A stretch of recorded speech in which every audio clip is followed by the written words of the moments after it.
राहुल गांधींनी टीका केली आहे तुमच्यावरतीच की तुम्ही मुख्यमंत्री आहात, किती ही गृहमंत्र्यांची जबाबदारी असते, त्या अर्थाने तुम्ही गृहमंत्री आणि मुख्यमंत्री दोघेही आहात.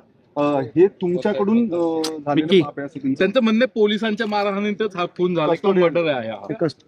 राहुल गांधी या ठिकाणी केवळ राजकीय हेतून आले होते. ही केवळ राजकीय भेट होती. लोकांमध्ये जाती जातींमध्ये विद्वेष तयार एवढं एकमेव ध्येय त्यांचं आहे. तेच काम गेले अनेक वर्ष आता ते सातत्याने करतायत. त्यामुळे मला असं वाटतं की त्यांनी हे जे काही विद्वेषाचं त्यांचं काम आहे हे त्या ठिकाणी जाऊन पूर्ण केलेलं आहे. महाराष्ट्राचं सरकार संवेदनशील असल्यामुळेच या ठिकाणी या संपूर्ण प्रकरणाची आम्ही न्यायालयीन चौकशी ही घोषित केलेली आहे. न्यायालयीन चौकशीमध्ये या संदर्भातलं सगळं सत्य आणि तथ्य बाहेर येईल. काहीही लपवण्याचं कारण नाहीये.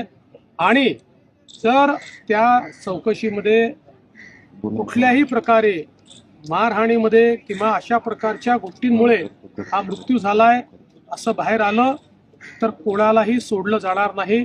कठोरात कठोर अशा प्रकारची कारवाई ही केली जाईल. शरद लाडकी बहीण इथे गेले होते, त्यांच्या पण हेतूविषयी काही येते का? आणि ते तुमच्याशी बोलले, ते तुमच्या असं आहे की पवार साहेबांनी मला एवढंच सांगितलं की या दोन्ही ठिकाणी तुम्ही लक्ष घाला. त्यांना सांगितलं मी पूर्ण लक्ष घातलेलं आहे. रत्नागिरी 24 न्यूज चॅनलला आताच सबस्क्राईब करा आणि शेअर करायला विसरू नका.